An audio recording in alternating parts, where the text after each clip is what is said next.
आप सभी का स्वागत है आदिति एनसीईआरटी क्लासेस में। मैं आज आपको 9th क्लास की पॉलिटी का एक एग्जाम्पल बताने जा रही हूँ और उसके बाद में लोकतंत्र की वास्तविक परिभाषा क्या है मैं उसके बारे में बताऊंगी।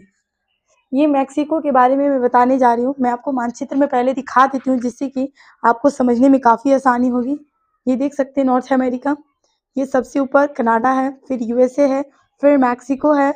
और ये जो यूएसए है यह यहाँ सबसे पहले 1776 में देश आज़ाद होता है और सबसे पहले लोकतंत्र की स्थापना होती है और यहाँ सबसे पहले लिखित संविधान बनता है।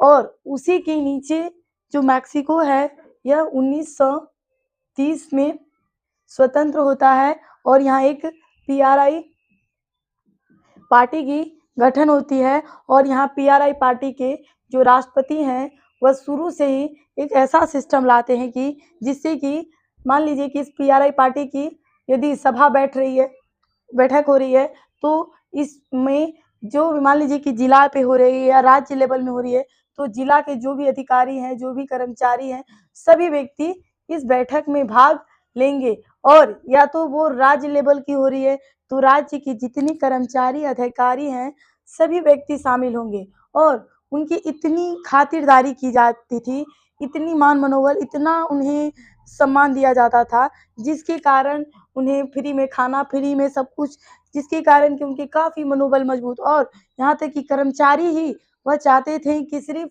जीते तो पीआरआई पार्टी ही जीते, अन्य पार्टी नहीं जीते। और एक बात आप ही बताइए, यदि हमारी कोई एक ऐसी पार्टी है जिसमें कि हम सभी कर्मचारी को बुला रहे हैं, अधिकारी को बुला रहे हैं, सभी बैठक क्यों कि तब क्या जो भी कर्मचारी है वह सिर्फ इसी पार्टी के प्रति काम करेगी, वहाँ निष्पक्ष चुनाव भी नहीं हो पाएगा।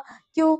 ये कर्मचारी जो सभी है वह सोच रही है किसी को वोट जाना चाहिए और यदि हम अन्य पार्टी भी है तो वह ऐसा कुछ घपला कर देगा जिसके कारण कि नहीं ये पार्टी नहीं, ये पार्टी जीतना चाहिए। तो इसके कारण अपरिस्थिति उत्पन्न हो सकती है और ऐसी जगह पे लोकतंत्र हो सकता है।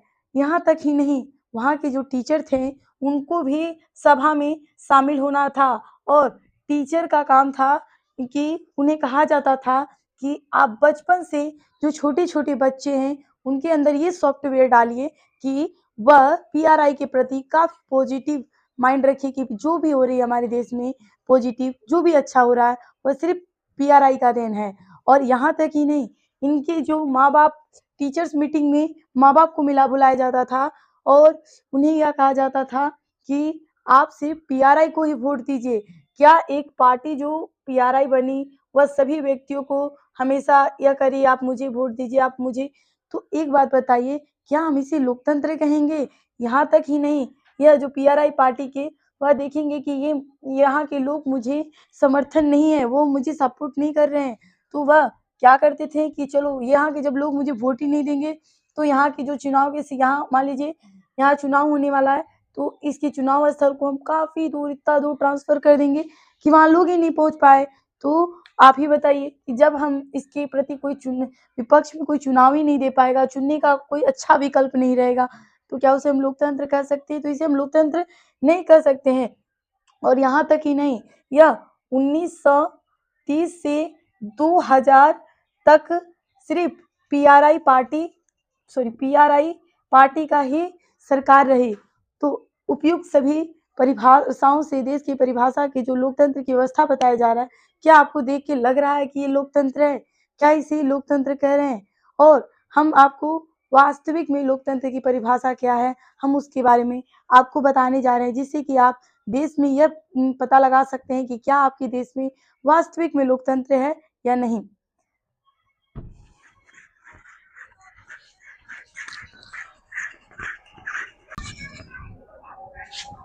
लोकतंत्र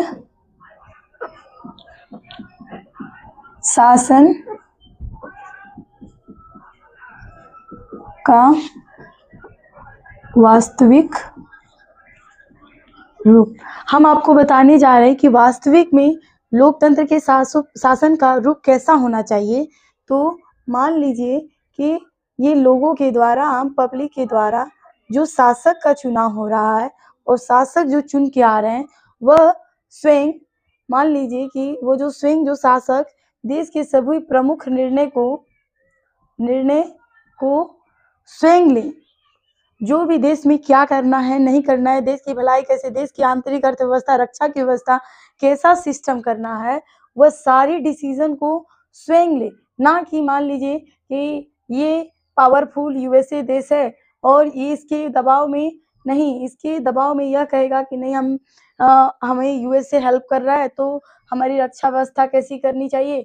इसीलिए हम जो बाहर के देशों से ये जो हमारी आंतरिक हस्तक्षेप करे, ऐसा यदि है तो उसे हम लोकतंत्र नहीं करते हैं, नहीं कर सकते हैं। वह अपना डिसीजन शासक जो प्रमुख है वह स्वयं ले। और यहाँ तक कि निष्पक्ष अवसर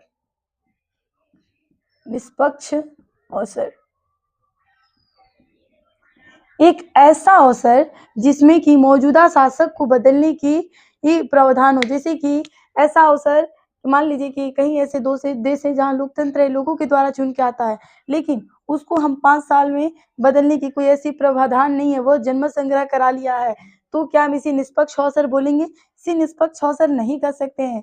यानी कि आप शासक वर्तमान में हैं, लेकिन आपको बदला भी जा सकता है, उसे हम और निष्पक्ष अवसर जैसे कि राष्ट्रपति, प्रधानमंत्री और जो भी प्रमुख व्यक्ति है और मान लीजिए कि उसको आईएएस का एग्ज़ाम निकालना है, तो ऐसा नहीं कि हमारा राष्ट्रपति का बेटा है, तो डायरेक्ट उसका एग्ज़ाम क्लियर। उसको आपको भी उतना ही सबको निष्पक्ष अवसर मिलेगा। ऐसा नहीं कि राष्ट्रपति का बेटा का एक अलग से एग्ज़ाम होगा, सब कुछ वो बिना ये वो, सबके लिए समान व्यवस्थाएँ होंगी, समान कॉन्सेप्ट होगी कि आपको भी यदि ये कार्य करना है तो आपको इस दरवाजे से गुजर के जाने के बाद ही आपको सभी सरकार की विधि के समक्ष सभी व्यक्ति समान हों। ना कि किसी व्यक्ति को कि राष्ट्रपति का बेटा यदि कोई बहुत अपराध किया है तो उसे हम माफ़ कर देंगे और एक आम पब्लिक का बेटा यदि कोई अपराध किया है तो उसे काफ़ी दंड देंगे, उसको बहुत कष्ट देंगे, ऐसा नहीं। सभी के लिए समान अवसर। और इतना ही नहीं, हमारे देश में जो संविधान